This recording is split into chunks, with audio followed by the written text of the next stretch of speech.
right, from the garden gates of the American Botanical Council to the garden walls of Shawna Coronado, we are going to continue our gardening adventures now. Shawna Coronado, author, blogger, filmmaker, amazing. It's everything. It's all about the garden and doing social good to teach people how to make a difference. Oh, and gardening does make a difference in so many different kind of ways. And your latest project is about living walls. Tell me, why living walls? Okay, here's the deal. I was standing in a garden center holding a window box. It was like 24 inches by 7 inches. And when I looked at it, I realized, oh my gosh, this is a square foot. So if you have a square foot of floor area and you stack several of them on top of one another, instead of just growing like 5 to 12 plants in a square foot, you could actually grow 40 plants or more in a square foot by doing that stack. Okay. And so that became my goal. How can I do that so that apartment dwellers and patio people, you know, that don't have as much space? What if you wanted an herbal cocktail garden right there, like a wall? You could do it all in a very small space. You don't plant 57 plants in a traditional garden. You know, that it's a regular size. Imagine you can do it right on a wall. Well, I think the diversity piece is really cool. There are a lot of other advantages to it as well, in terms of cooling down a building, for example.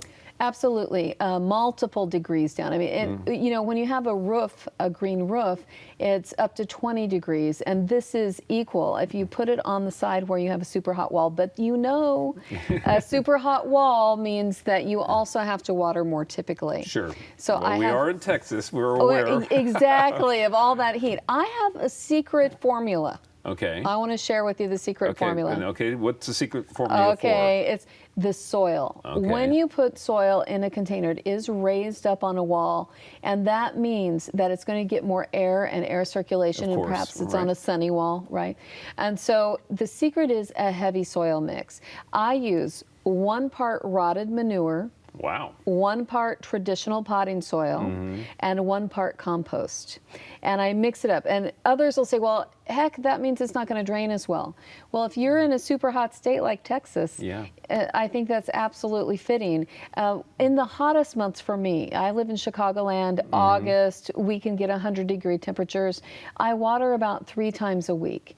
Now, if you happen to have a unit that has a built-in watering system, no watering at all. All right. Well, and that is one of the options with these systems. In fact, your book details the many different kinds of living walls that people can create. Oh, absolutely. And one of my favorites is the smaller living wall that's an herbal one. And here we are talking about herbs today. Sure. And their benefits. Herbs are so brilliant. They're smelling so good. So when you have them on your patio or balcony, it does more than contribute to your drink or your food. It really contributes to your overall well-being. So I think herbs are one of my favorite gardens to grow on the wall. Yeah, so like I said, all different kinds and all different styles and all different ways of creating the infrastructure, so to speak. I mean, you use everything from use wooden pallets to bookshelves, right? So, homemade bookshelves.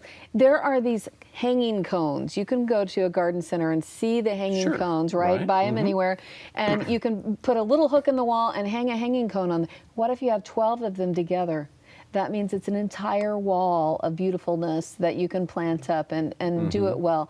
Now, things that are like succulents still need a traditional succulent or cactus soil mix. Sure, you don't want to put rotted manure. No rotted manure with the succulents. However, if you're going to do vegetable material, particularly in the heat. Sure, leafy crops. Yeah, right. leafy crops are important. In fact, big plants like tomatoes, not so much.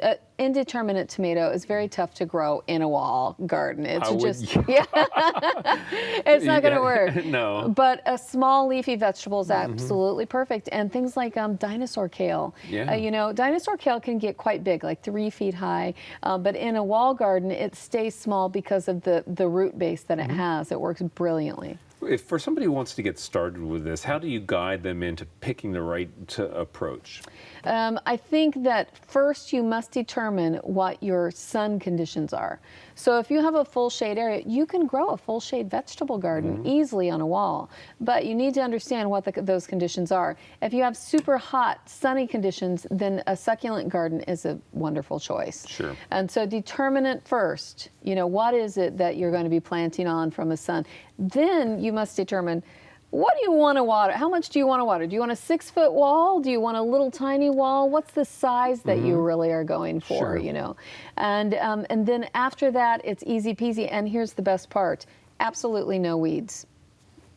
No weeding in I a want garden. you to sign a promissory note to me. All right, I have had one weed in 5 okay, years. one weed weed. in 5 years. But I Okay. think that it was imported with the plant when I planted it. It happens often, right? Exactly. But I also have less pests. Now, you can still get fine pests like Japanese beetles Sure. or that sort of thing. But in my experience, it's remarkably pest-free.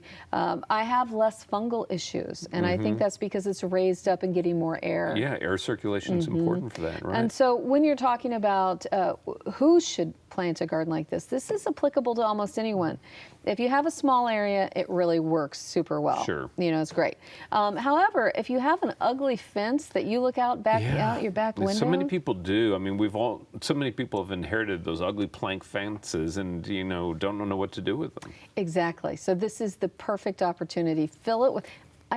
I'm tired of looking down at the garden. We want to look up and have a little fun. And this is definitely a beautiful way to do it. Well, you mentioned the beauty of it, and there is a cool aesthetic here, isn't it? You can create these really spectacular centerpieces for your garden, hide that ugly fence, and accomplish something really cool all at the same time. Exactly. One of my favorites in the book is just a simple little moss garden. It is a moss garden, which is tougher here, and you have, yes, you that know, would be because of the hard. heat. But it is a dry moss that's used, and dry mosses require far less water. And if it's in a shady area, it works very, very well. Well, anyway, just beautiful stuff. And you know, one of the things, I love the creativity of what I see in the book. And I can imagine creating all different kinds of patterns and very different kinds of aesthetics. Some of these are very wild and overflowing, and some of them are very structured.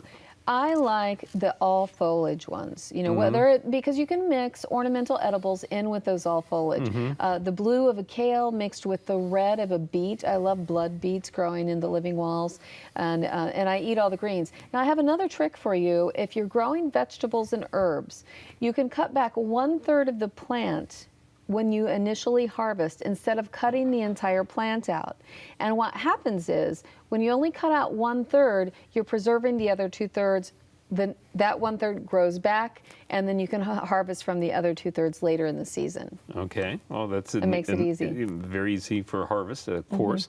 Now let's talk about the practicalities of creating watering systems for these. I mean, you could just stand there and water them down or hose them down. You could. But drip systems and just using gravity itself is another way, right? Yes, I use a rain wand when I'm hand watering them, and then I water from the top with my rain wand. The reason I like the rain wand so much is because it doesn't spit the soil out the other side, just like any container gardening, you know, when you water. But the other thing is you can go to a local independent garden center, pick up one of those drip systems that are like the little tiny ones that are built for containers. Absolutely. So right. if you build your own living wall and you don't go out and get a fancy system, that's okay. You can certainly install one of those drip systems right in your own design. And those are not difficult to install. Oh no, easy, very Right, easy, right. exactly. Now, what about fertilizing? Okay, I only use organic. You know, my soil mixes as much as possible. I stick with the all natural, all organic whenever Right. I can. And I prefer organic fertilizer. And here's the deal. It depends on the plant. You fertilize it according to your needs, right? So when I planted in the soil, I put a little of the organic fertilizer that's granular into the soil. And then as the season goes along, we'll see how the plant does. If it needs a little oomph, I might organically feed it again later in the season. So there's no set amount. It depends on what the plants are, of course. All right. Well, you're a woman of many talents. Tell us real briefly about Yes. your website and how people can learn more about your work. Please come to my website. It's www.shaunacoronado.com. Okay. Easy to find. And I focus on 3 things on my website. Gardening and growing, culinary cocktails, and also okay. doing social good, which is always the goal.